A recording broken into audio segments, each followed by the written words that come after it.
ಇದ್ದಂತಹ ಒಂದು ಸ್ಥಿತಿ ಮರುಕಳಿಸಲಿಕ್ಕೆ ಸಾಧ್ಯ ಆಗ್ತದೆ. ಆ ನಿಟ್ಟಿನಲ್ಲಿ ಸಕ್ರಿಯವಾಗತಕ್ಕಂತ ಸಮಿತಿ ರಚನೆ ಆಗಬೇಕು.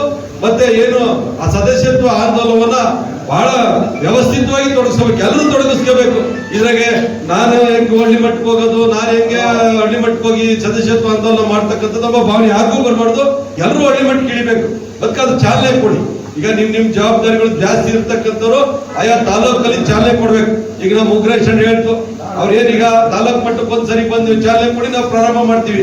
ಅದು ನಮ್ಮ ಜಿಲ್ಲಾಧ್ಯಕ್ಷರು 10 ತಾಲೂಕಲ್ಲೂ ಸಮೇತ ಅವ್ರು ಚಾಲನೆ ಕೊಡ್ತಕ್ಕಂಥ ಡೇಟ್ ಫಿಕ್ಸ್ ಮಾಡಿ, ಇವತ್ತೇ ಫಿಕ್ಸ್ ಮಾಡಿ, ಈ ತಾಲೂಕಿಗೆ ಇಂಥ ದಿನ ಬರ್ತೀನಿ, ನಿಮ್ ಚಾಲನೆ ಕೊಡಿ, ಚಾಲನೆ ಮಾಡಿ ಅಂತೇಳಿ ಅಲ್ಲಿನ ಎಲ್ಲ ಏನು ಹಾಲಿ MLA ಗಳು ಸಹ ಮಾಜಿ MLA ಗಳು ಅಲ್ಲಿನ ನಮ್ಮ ಪಕ್ಷದ ಮುಖಂಡರಿಗೆಲ್ಲರಿಗೂ ಕೂಡ ಒಂದು ಸಂದೇಶ ಕೊಡಿ. ಇಂಥ ಡೇಟ್ ನೀವೇ ಫಿಕ್ಸ್ ಮಾಡಿಸ್ಕೊಳ್ತೀವಿ. ಆ ಡೇಟ್ಗೆ ಆ ತಾಲೂಕಿನ ಎಲ್ಲ ಇವತ್ತು ನಮ್ಮ ಪಕ್ಷದ ಮುಖಂಡರುಗಳು ಹಾಜರಿರಲಿ, ಅಲ್ಲಿಂದ ಚಾಲನೆ ಆಗಲಿ. ನಂತರ ಅದನ್ನ ನೀವು ಹೇಳಿದಂತಹ ಅವಧಿಗೆ ಎಲ್ಲರೂ ಕೂಡ ಸದಸ್ಯತ್ವ ಆಂದೋಲನವನ್ನು ಮುಗಿಸಿ ಇಲ್ಲಿಗೆ ಒಂದು ವ್ಯವಸ್ಥೆಯನ್ನು ತರೋದಕ್ಕೆ ಸಾಧ್ಯ ಆಗ್ತದೆ ಎಂಬ ಮಾತನ್ನ ನೀವೆಲ್ಲ ಹಿರಿಯರು ಒಂದು ಹೇಳ್ತಾ ನೀವು ಮಾತಾಡಕ್ಕೆ ಅವಕಾಶ ಮಾಡಿಕೊಟ್ಟಂತ ನಿಮ್ಮೆಲ್ಲರಿಗೂ ಒಂದು ಮಾತನ್ನು ಮುಗಿಸ್ತಾ ಇದ್ದೀನಿ. ನಮ್ಮ MLA-ಗಳಾಗಿದ್ದಂತ ಒಂದು ಜಿಲ್ಲೆ JDS ಅಂದ್ರೆ ಬಹುಶಃ ನಮ್ಮ ಈ ಒಂದು ಮೈಸೂರು ಘಟಕ ಬಿಟ್ಟರೆ, ಮೈಸೂರು ಭಾಗದ ಒಂದು ಜಿಲ್ಲೆಗಳು ಬಿಟ್ಟರೆ ಅತಿ ಹೆಚ್ಚು ಒಂದು ಕಾರ್ಯಕರ್ತರು ಹೊಂದಿರುವಂತ ಒಂದು ಜಿಲ್ಲೆ ಅಂತಂದ್ರೆ ತುಮಕೂರು ಜಿಲ್ಲೆ. ಹಾಗಾಗಿ ಈ ಬಾರಿನೂ ಯಾಕೆಂದ್ರೆ ಹಲವಾರು ಬಾರಿ ನಾವು ನೋಡಿದೀವಿ, ಈಗ ರನ್ನಿಂಗ್ ಪಕ್ಷ ಕಾಂಗ್ರೆಸ್ ಪಕ್ಷದ ಹಲವಾರು ವಿಫಲತೆಗಳು ಜನಗಳಿಗೆ ಅನಿವಾರ್ಯತೆ ಆಗೋಗ್ಬಿಟ್ಟಿದೆ. ಈಗ ಎಷ್ಟು ನೊಂದೋಗ್ಬಿಟ್ಟಿದ್ದಾರೆ ಅಂತ ಅಂದ್ರೆ ಜನಗಳು ದಿನನಿತ್ಯ ಹಲವಾರು ಪ್ರಕರಣಗಳು ಇರ್ಬೋದು, ಕಾನೂನು ವ್ಯವಸ್ಥೆಗಳು ಇರ್ಬೋದು, ಈ ಮೈಕ್ರೋ ಫೈನಾನ್ಸ್ಗಳು ಇರ್ಬೋದು, ರೈತರುಗಳು ಇರ್ಬೋದು, ಎಲ್ಲ ಜನ ಕಾನೂನು ವ್ಯವಸ್ಥೆ ಎಲ್ಲರೂ ನೊಂದೋಗ್ಬಿಟ್ಟಿದ್ದಾರೆ. ಜನ ಏನೆಲ್ಲ ಇಷ್ಟೊಂದು ಅಭೂತಪೂರ್ವವಾಗಿ ಕಾಂಗ್ರೆಸ್ ಗೆಲ್ಲಿಸೋ ಇವತ್ತು ಅಷ್ಟೇ ಜನ ಇವತ್ತು ಅಷ್ಟೇ ಸುಮ್ಮನಲ್ಲಿ ವಿರುದ್ಧವಾಗಿದ್ದಾರೆ. ಹಾಗಾಗಿ ನಾವು ಎಲ್ಲ ಒಂದ್ ಕಡೆ ಅಂತ ಒಂದು ಪರಿಸ್ಥಿತಿನ, ಅಂತ ಒಂದು ಅನಿವಾರ್ಯತೆನ ನಾವು JDS ಪಕ್ಷದರಾಗಿ ಇವತ್ತು ಅದನ್ನು ಉಪಯೋಗಿಸಬೇಕು. ಎಲ್ಲೋ ಒಂದ್ ಕಡೆ ಬಿಜೆಪಿ ಪಕ್ಷದಲ್ಲಿ ಇವತ್ತು ಅವರಲ್ಲೇ ತೊಡಗುಗಳಾಗಿ ಅದನ್ನ ಆ ವಿಚಾರಗಳನ್ನ ಎತ್ತಿ ಒಂದು ಸಂಘಟನೆ ಮಾಡೋದ್ರಲ್ಲಿ ಅವರು ಎಲ್ಲ ಒಂದ್ ಕಡೆ ವೀಕ್ ಆಗ್ಬಿಟ್ಟಿದ್ದಾರೆ ಇತ್ತೀಚಿನ ದಿನಗಳಲ್ಲಿ. ಹಾಗಾಗಿ ಇಂಥ ಒಂದು ಸಂದರ್ಭನ ನಮ್ಮ JDS ಪಕ್ಷ ಅಲ್ಲೇ ಜಿಲ್ಲಾ ಮಟ್ಟದಲ್ಲಿ ಇರ್ಬೋದು, ತಾಲೂಕು ಮಟ್ಟದಲ್ಲಿ ಇರ್ಬೋದು ಹೋರಾಟಗಳನ್ನು ರೂಪಿಸಬೇಕಾಗುತ್ತೆ. ಯಾಕೆಂದ್ರೆ ಹೋರಾಟನೇ ಒಂದು ಜನಕ್ಕೆ ಶಕ್ತಿ. ಈಗ ನಾವು ಯಾವಾಗಲೂ ಹೇಳಿದಂಗೆ 500 ಜನ ಕಾರ್ಯಕರ್ತರನ್ನು ಕೂರಿಸ್ಕೊಂಡು ನಾವು ಮಾಡೋಕ್ಕಾಗಲ್ಲ. ಯಾಕೆಂದ್ರೆ ಎಲ್ಲರೂ ಅವರದ್ದೇ. ಇವತ್ತು ಚುನಾವಣೆ ಇಲ್ಲ, ಚುನಾವಣೆ ಬಂದ್ರೆ ಜನ ಎಲ್ಲರೂ ಬರ್ತಾರೆ. ಚುನಾವಣೆ ಇಲ್ಲ ಅಂದ್ರೆ ಯಾರು ಕರೆಯೋದೇ ಕಷ್ಟ, ನೋಂದಣಿಗಳು ಬುಕ್ಗಳು ಕೊಡೋದೇ ಕಷ್ಟ. ನೋಡೋಣ ಬಿಡ ಆಮೇಲೆ ಅಂತಾರೆ. ಹೇಳ್ದಂಗೆ 35 ಜನದಿಂದ 35 ಕಾರ್ಪೊರೇಟ್ಗಳು ಅವರವ್ರದ್ದೇ ವಿಚಾರಗಳು ಇರ್ತವೆ. ನಾನು ಟಿಕೆಟ್ ಕೊಡ್ತಾರೆ, ನಾನು ಮಾಡ್ತೀನಿ, ಇಲ್ಲಾದ್ರೂ ಮಾಡಲ್ಲ ಅಂತಾರೆ. ಹಂಗಾಗಿ ಹಲವಾರು ವಿಚಾರಗಳು ಇರ್ತವೆ. ಹಾಗಾಗಿ ನಮ್ಮ ಹೋರಾಟಗಳು ಇವತ್ತೇನು ರಾಜ್ಯ ಕಾಂಗ್ರೆಸ್ ಪಕ್ಷದ ಹಲವಾರು ವಿಚಾರಗಳನ್ನ ಇಟ್ಕೊಂಡು ಹೋರಾಟಗಳು ಇಳಿಬೇಕಾಗುತ್ತೆ. ನಾನು ಹಲವಾರು ಬಾರಿ ಹೇಳಿದ್ದೀನಿ, ರಾಜ್ಯದ ವರಿಷ್ಠರಿಗೆ ಹೋರಾಟಗಳು ಇವತ್ತು ಸಂಘಟನೆ ಆಗಬೇಕು, ಪಕ್ಷ ಸಂಘಟನೆ ಆಗಿ ಸದೃಢವಾಗಿ ಬೆಳಿಬೇಕು ಅಂತಂದ್ರೆ ಹಲವಾರು ಈ ಒಂದು ಪಕ್ಷದ ಧೋರಣೆಗಳ ವಿರುದ್ಧವಾಗಿ ಹೋರಾಟ ಮಾಡಬೇಕು. ಏನು ಈಗ ರನ್ನಿಂಗ್ ಗೌರ್ಮೆಂಟ್ ವಿರುದ್ಧವಾಗಿ ಹೋರಾಟಗಳು ಮಾಡಿದಾಗ ಸಂಘಟನೆ ಆಗುತ್ತೆ, ಪಕ್ಷಕ್ಕೆ ಬಲ ಬರುತ್ತೆ.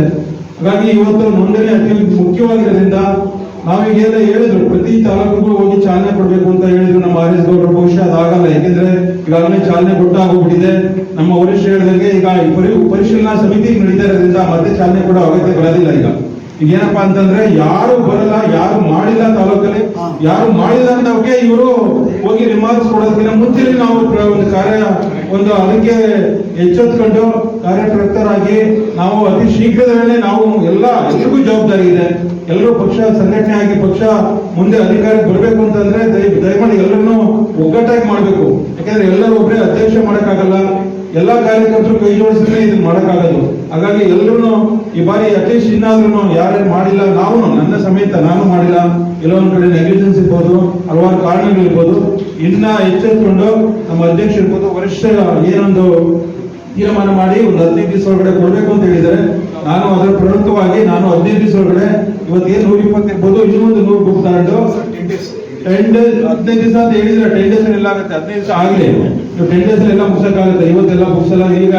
ಈಗಾಗಲೇ ನೀವು ಇದೇ ಪರಿಶೀಲನಾ ಸಭೆ ಇವತ್ತು 3 ತಿಂಗಳ ಮಾಡಿದ್ರೆ ಜನಗಳಿಗೆ ಹಂಗಾಗಿ ಅದನ್ನೇ ನಾವು ಎಲ್ಲ ಒಂದ್ ಕಡೆ ಹಿಂದಿದೀವಿ. ಹಾಗಾಗಿ ಬೈ ಎಲೆಕ್ಷನ್ ಆದ್ಮೇಲೆ ಮಾಡ್ಬೋದಾಗಿತ್ತು. ಇವತ್ತು ಎಚ್ಚೆತ್ಕೊಂಡು ಬಂದು ಅವತ್ತೇ ಎಲೆಕ್ಷನ್ ಮುಗಿದೇ ಮಾಡಿದ್ರು ಇವತ್ತೆಲ್ಲರೂ ಮುಗಿಸ್ಬಿಡೋರು. ಇವತ್ತು ರಿವ್ಯೂ ಮೀಟಿಂಗ್ ಅಂತ ಒಂದು ಇಟ್ಕೊಂಡಿದೀವಲ್ಲ, ಬಹುಶಃ ಅವತ್ತೇ ಇಟ್ಕೊಂಡಿದ್ರೆ ಈ ಒಂದು ರಿವ್ಯೂ ಮೀಟಿಂಗ್ ನಿಖಿಲ್ ಕುಮಾರಸ್ವಾಮಿ ಅವರು ಬಂದು ಹೋಗಿ ಒಂದು 15 ದಿವಸ ಆದ ನಂತರ ಇಟ್ಕೊಂಡಿದ್ರೆ ಬಹುಶಃ ಇನ್ನೂ ಒಂದು ಉರುಪಲ್ಲಿ ಇರ್ತಾ ಇದ್ರು, ಒಂದು ಬಿರ್ಸ್ ಇರ್ತಾ ಇತ್ತು. ಅದರಲ್ಲೆಲ್ಲ ಒಂದ್ ಕಡೆ ನಾವು ಸ್ವಲ್ಪ ನಿಧಾನ ಗತಿ ತೋರಿಸ್ತು ಅನ್ಸುತ್ತೆ. ಈಗ ಯಾವಾಗ ನಮ್ಮ ರಾಜ್ಯದ ವರಿಷ್ಠರು ಅದ್ರ ಬಗ್ಗೆ ಎಚ್ಚೆತ್ಕೊಂಡು, ಏಕೆಂದ್ರೆ ಇದು ಅನಿವಾರ್ಯ. ಚುನಾವಣೆ ಪ್ರಕ್ರಿಯೆಯಲ್ಲಿ ಚುನಾವಣೆ ನಮ್ಮ ಏನು ಆಡಳಿತ ಇದೆ ಈ ಬಾರಿ ಅವರು ಈ ಒಂದು ಚುನಾವಣೆ ಮುಖಾಂತರನೇ ಆಗ್ಬೇಕು ಅನ್ನೋದು ಒಂದು ಕಂಪಲ್ಷನ್ ಆಗಿರೋದ್ರಿಂದ ಈ ಬಾರಿ ನೋಂದಣಿ ಮಾಡ್ತಾ ಇರೋದು. ಹಾಗಾಗಿ ನಮ್ಮ ವರಿಷ್ಠರು ಈಗ ಪ್ರಚಾರ ಎಲ್ಲಾ ತಾಲೂಕುಗಳಲ್ಲೂ ಆಗಿಲ್ಲ, ಇನ್ನು ಎಲ್ಲ ಹಿಂದೆ ಬಿದ್ದಿದ್ದೀವಿ. ನಮ್ಮ ಜಿಲ್ಲೆನಲ್ಲೂ ಈಗ ನಾನು ಒಂದು 120 ತಗೊಂಡೋಗಿದ್ದೆ ಬುಕ್ಸ್, ಹಾಗೂ ನಾನು ಕೆಲವಾರು ಕಡೆ ಕೊಟ್ಟಿದ್ದೀನಿ. ಆದ್ರೂ ಅದನ್ನ ನಾವು ರಿವ್ಯೂ ಮಾಡಿ ಪರಿಶೀಲನೆ ಮಾಡಿ ಅನ್ನೋದು ತಗೊಳೋದಿಕ್ಕೆ ಆಗಿಲ್ಲ. ಹಾಗಾಗಿ ಯಾಕೆಂದ್ರೆ ನಾವು ಈಗ ಹೇಳ್ತಾ ಇದ್ರು, ಈಗ ನಮ್ಮ ಒಂದು ಆಗಮಿಸಿರ್ತಕ್ಕಂಥ ಕೋರ್ ಕಮಿಟಿ ಸದಸ್ಯರುಗಳು ಮತ್ತು ಉಸ್ತುವಾರಿಗಳು, ಜಿಲ್ಲೆಯ ಪದಾಧಿಕಾರಿಗಳು, ಜಿಲ್ಲಾ ಶಾಸಕರು, ಮಾಜಿ ಶಾಸಕರು ಮತ್ತು ಕಂಟೆಸ್ಟಿಂಗ್ ಕ್ಯಾಂಡಿಡೇಟ್ಸು, ನಮ್ಮ ಪಕ್ಷದವರು, ಎಲ್ಲ ತಾಲೂಕಿನ ಅಧ್ಯಕ್ಷರುಗಳು, ಪ್ರಮುಖ ಮುಖಂಡರುಗಳು ಎಲ್ಲರೂ ಕೂಡ ಇವತ್ತು ನಾವು ಜಿಲ್ಲಾ ಕಚೇರಿಯಲ್ಲಿ ಏನು ನಮ್ಮ ಕರ್ನಾಟಕ ರಾಜ್ಯದ JDS ಪಕ್ಷದ ವರಿಷ್ಠರಾಗಿರ್ತಕ್ಕಂಥ ಪೂಜ್ಯ ದೇವೇಗೌಡರು, ಕುಮಾರಸ್ವಾಮಿ ಅವರು ಮತ್ತು ನಮ್ಮ ಚುನಾವಣಾ ಅಧಿಕಾರಿಗಳಾಗಿರ್ತಕ್ಕಂಥ KE ತಿಪ್ಪೇಸ್ವಾಮಿ ಅವರು MLC ಏನು ಆದೇಶ ಮಾಡಿದ್ದಾರೆ ಅದರ ಪ್ರಕಾರ ಇವತ್ತು ನಮ್ಮ ಜಿಲ್ಲೆಯಲ್ಲಿ ಏನು 10 ತಾಲೂಕುಗಳಿವೆ, 11 ವಿಧಾನಸಭಾ ಕ್ಷೇತ್ರ ಇದೆ. ಎಲ್ಲ ಪ್ರಮುಖ ನಾಯಕರೆಲ್ಲ ಕೂಡ ಸೇರಿ ಇವತ್ತು ಮೆಂಬರ್ಶಿಪ್ಪನ್ನು ಈ ಏನು ಫೆಬ್ರವರಿ ಅಂತ್ಯದೊಳಗೆ ಎಲ್ಲರೂ ಕೂಡ ಎಲ್ಲ ತಾಲೂಕಲ್ಲಿ ಕೂಡ ಮುಗಿಸ್ಕೊಡ್ಬೇಕು ಅಂತ ಒಂದು ತೀರ್ಮಾನವನ್ನು ನಾವು ಈ ಸಭೆಯಲ್ಲಿ ನಾವು ಮಾಡಿದ್ದೇವೆ. ಮತ್ತು ಪ್ರತಿಯೊಂದು ತಾಲೂಕು ಕೂಡ ವರಿಷ್ಠರ ಜೊತೆಯಲ್ಲಿ ಎಲ್ಲೆಲ್ಲಿ ನಮಗೆ ಹಿನ್ನಡೆ ಆಗುತ್ತೆ ಅಂಥ ತಾಲೂಕಿಗೆ ನಾವು ವರಿಷ್ಠರ ಜೊತೆ ಮತ್ತು ಜಿಲ್ಲೆಯ ಎಲ್ಲ ಶಾಸಕರು ಮತ್ತು ಪ್ರಮುಖ ಮುಖಂಡರುಗಳ ಜೊತೆಯಲ್ಲಿ ಎಲ್ಲೆಲ್ಲಿ ನಮಗೆ ಹಿನ್ನಡೆ ಆಗುತ್ತೆ ಅಂಥ ಒಂದು ತಾಲೂಕುಗಳಿಗೆ ಪ್ರವಾಸ ಮಾಡಬೇಕು ಅಂತ ಕೂಡ ಈ ಒಂದು ಸಭೆಯಲ್ಲಿ ತೀರ್ಮಾನ ಆಗಿದೆ.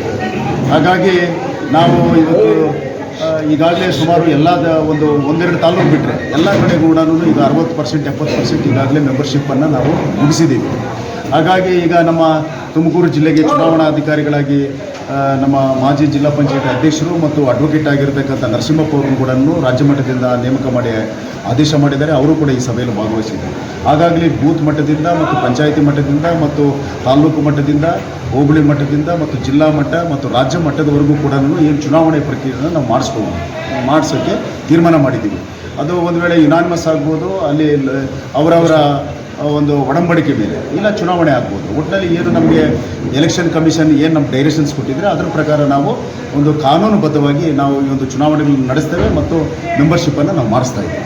ಈಗ ಎಷ್ಟು ಗುರಿ ಇಟ್ಕೊಂಡಿದ್ದೀವಿ, ಎಷ್ಟಾಗಿದೆ ಸರ್? ಈಗ ಈ ನಮ್ಮ ಜಿಲ್ಲೆಯಲ್ಲಿ ಪ್ರತಿಯೊಂದು ಕ್ಷೇತ್ರಕ್ಕೂ ಕೂಡ ನಾವು ಸುಮಾರು ಒಂದು 3,000 ರಿಂದ 4,000 ಹತ್ರ ಒಂದು 5,000ವರೆಗೂ ಕೂಡ ಪ್ರತಿಯೊಂದು ತಾಲೂಕಲ್ಲೂ ಮಾಡಬೇಕು. ನಮ್ಮ ಜಿಲ್ಲೆಯಲ್ಲಿ ಎಲ್ಲ ತಾಲೂಕಿಂದ ಕೂಡ 50,000 ರಿಂದ 60,000 ಒಂದು ಮೆಂಬರ್ಶಿಪ್ಪನ್ನು ನಾವು ಮಾಡಬೇಕು ಅಂತ ಹೇಳಿ ಗುರಿ ಇಟ್ಕೊಂಡಿದ್ದೀವಿ. BJP ಸದಸ್ಯರಿಗೆ ಜಾಸ್ತಿ ಮಾಡಬೇಕು ಅಂತ ಪ್ಲಾನಿಂಗ್ ಏನಾಗಿದೆ ಸರ್? ಅದು ಅವ್ರ ಪಕ್ಷಕ್ಕೆ ಬಿಟ್ಟಿದ್ದು. ಒಟ್ಟಿನಲ್ಲಿ ನಮಗೆ ಅತ್ಯಧಿಕವಾಗಿರ್ತಕ್ಕಂಥ ಒಂದು ಮೆಂಬರ್ಶಿಪ್ಪನ್ನು, ಯಾಕಂದರೆ ನಮಗೆ ಕಾರ್ಯಕರ್ತರಿಂದ ಮತ್ತು ನಮ್ಮ ಪಕ್ಷ ಪ್ರಬಲವಾಗಿರ್ತಕ್ಕಂಥದ್ದು ನಮ್ಮ ತುಮಕೂರು ಜಿಲ್ಲೆ. ಹಾಗಾಗಿ ನಾವು ಇಲ್ಲಿ ಹೆಚ್ಚಿನ ಸಂಖ್ಯೆಯಲ್ಲಿ, ಇಡೀ ಬಹುಶಃ ರಾಜ್ಯದಲ್ಲೇ ಅತ್ಯಂತ ಹೆಚ್ಚಿನ ಸಂಖ್ಯೆಯಲ್ಲಿ ನಮ್ಮ ಪಕ್ಷದಿಂದ ನಾವು ಮಾಡಿಸಬೇಕು ಅಂತ ತೀರ್ಮಾನ ಮಾಡಿ. ಸರ್, ಮುಂದಿನ ದಿನಗಳಲ್ಲಿ BJP ಜೊತೆ ಮೈತ್ರಿ ಮುಂದುವರಿಸ್ಕೊಂಡು ಸರ್, ನಾವು ನಮ್ಮ ಜಿಲ್ಲಾ ಮಟ್ಟದಲ್ಲಿ ಈಗಾಗಲೇ ಕೂಡ ಎಲ್ರಿಗೂ ಜೊತೆಯಲ್ಲಿ ಹೋಗಬೇಕು ಅಂತಕ್ಕಂಥ ಮನಸ್ಸಿದೆ. ಏನು ನಮ್ಮ ಶಾಸಕರಿದ್ದಾರೆ, ಮಾಜಿ ಶಾಸಕರಿದ್ದಾರೆ ಮತ್ತು ತಾಲೂಕು ಅಧ್ಯಕ್ಷರುಗಳಿದ್ದಾರೆ, ಕಂಟೆಸ್ಟಿಂಗ್ ಕ್ಯಾಂಡಿಡೇಟ್ಸ್ ಇದ್ದಾರೆ, ಪ್ರಮುಖ ಮುಖಂಡರಿದ್ದಾರೆ, ಜೊತೆಯಲ್ಲಿ ಹೋಗಬೇಕು ಅಂತೇಳಿ. ಯಾಕಂದರೆ ಈಗಾಗಲೇ ಪಾರ್ಲಿಮೆಂಟ್ ಚುನಾವಣೆಯಲ್ಲಿ ಜೊತೆಯಲ್ಲಿ ಹೋಗಿ ಇದು ತುಮಕೂರು ಲೋಕಸಭಾ ಮತ್ತು ಚಿತ್ರದುರ್ಗ ಲೋಕಸಭಾ ಎರಡೂ ಕ್ಷೇತ್ರದಲ್ಲೂ ಕೂಡ ನಾವು NDA ಅಭ್ಯರ್ಥಿಗಳನ್ನು ಗೆಲ್ಲಿಸ್ಕೊಂಡಿದ್ದೀವಿ, ಕಾಂಗ್ರೆಸ್ಸನ್ನು ಹಿಮ್ಮೆಟ್ಟಿಸಿದ್ದೀವಿ. ಹಾಗಾಗಿ ಆ ಒಂದು ಕಾಂಬಿನೇಷನ್ ಇವತ್ತಿನವರೆಗೂ ಕೂಡ ಚಿತ್ರದುರ್ಗ ಮತ್ತು ನಮ್ಮ ತುಮಕೂರದಲ್ಲಿ ಇರೋದ್ರಿಂದ ನಾವು ಈ ಇಬ್ಬರೂ ಕೂಡ ಜೊತೆಗೆ ಹೋಗಬೇಕು ಅಂತಕ್ಕಂಥದ್ದು ತೀರ್ಮಾನ ಇದೆ. ವರಿಷ್ಠರ ಒಂದು ಗಮನಕ್ಕೆ ತಂದು ನಾವು ಮಾಡ್ತೇವೆ. ಯಾವ ಚುನಾವಣೆ? ಹೌದು ಸರ್, ನಾವು ವರಿಷ್ಠರ ಪರ್ಮಿಷನ್ ತಗೊಂಡು ಜೊತೆಲಿ ಹೋಗಬೇಕು ಅಂತೇಳಿ ನಾವು ತೀರ್ಮಾನ ತಗೊಂಡು. ಈಗ ಡಾಕ್ಟರ್ ಒಂದು ಅನುಮಾನ ವ್ಯಕ್ತಪಡಿಸಿದ್ರಲ್ಲ, ಎಲ್ಲರ ಅನುಮಾನವೂ ಅದೇ ಇದೆ. ಈಗ ಸ್ಥಳೀಯ ಸಂಸ್ಥೆಗಳಲ್ಲಿ ಹೇಗೆ ಹೊಂದಾಣಿಕೆ ಮಾಡ್ಕೊಳ್ಳೋದು? ಈಗ ಗೆದ್ದಿರೋರು ಇದ್ದಾರೆ, ಹಿಂದಿನಿಂದ ಆ ಕ್ಷೇತ್ರಕ್ಕೆ ದುಡಿತಾರೋರು ಇದ್ದಾರೆ. ಹೊಂದಾಣಿಕೆ ಮುಂದುವರೆದ್ರೆ ಅವರ ಕಥೆಗಳು ಏನು? ಇಲ್ಲಿ ಕೇಳಿ, ರಾಜ್ಯ ಮಟ್ಟದಲ್ಲಿ ಒಂದು ಸಮಿತಿ ಇರುತ್ತೆ ಸರ್, ಜಿಲ್ಲಾ ಮಟ್ಟದಲ್ಲಿ ಒಂದು ಸಮಿತಿ ಇರುತ್ತೆ ಸರ್. ಆ ಸಮಿತಿಗಳಲ್ಲಿ ತೀರ್ಮಾನ ಮಾಡಿ ಆ ಲೋಕಲ್ ಹಂತದಲ್ಲಿರ್ತಕ್ಕಂಥ ನಾಯಕರನ್ನು ಸಂಪರ್ಕಿಸಿ ಅದು ಏನು ಗೊಂದಲ ಇಲ್ಲದ ರೀತಿಯಲ್ಲಿ ನಾವು ಅದನ್ನು ಮಾಡ್ತೀವಿ sir. Okay sir, thank you. ಮುಂದುವರಿಸೋಣ. ನಮ್ಮ ಜಿಲ್ಲೆಯಲ್ಲಿ ಮತ್ತೊಮ್ಮೆ JDS ಪಕ್ಷನ ಯಶಸ್ವಿಯಾಗಿ ಸಂಘಟನೆ ಮಾಡಿ ಸದೃಢವಾಗಿ ಬೆಳೆಸೋಣ ಅಂತ ಈ ಒಂದು ಸಂದರ್ಭ ಎಲ್ಲ ಕಾರ್ಯಕರ್ತರಿಗೆ ಕೇಳಿ ಮುಖಂಡರಲ್ಲಿ ಕೇಳಿ ಅಂತ ನಾನು ಮಾತು ಮುಗಿಸ್ತೇನೆ. ಸರ್, 2 ನಿಮಿಷ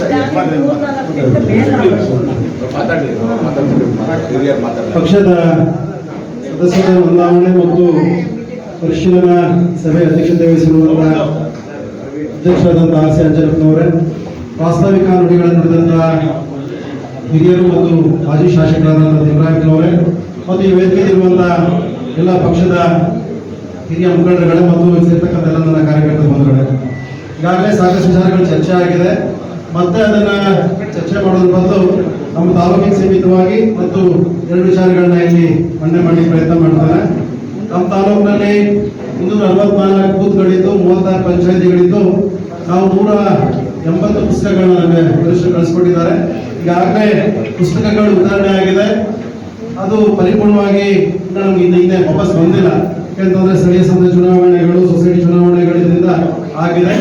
ಮಾನ್ಯ ಅಧ್ಯಕ್ಷರು ಹೇಳಿದ ರೀತಿಯಲ್ಲಿ ಇನ್ನು ಕೇವಲ 2 ಅಥವಾ 10 ದಿನದ ಒಳಗಡೆ ಅದನ್ನೆಲ್ಲ ವಾಪಸ್ ತೆಗೆದುಕೊಂಡು ಇಲ್ಲಿ ಜಿಲ್ಲಾ ಕೇಂದ್ರಕ್ಕೂ ಅಥವಾ ರಾಜ್ಯಕ್ಕೆ ಇಲ್ಲಿ ವರಿಷ್ಠ ಸೂಚನೆ ಮಾಡಿದಲ್ಲಿಗೆ ತಲುಪಿಸುವಂತ ಕೆಲಸವನ್ನ ನಮ್ಮ ಪಕ್ಷದ ವತಿಯಿಂದ ಮಾಡ್ತೇವೆ. ಈ ಸಂದರ್ಭದಲ್ಲಿ ಹೇಳ್ತಾ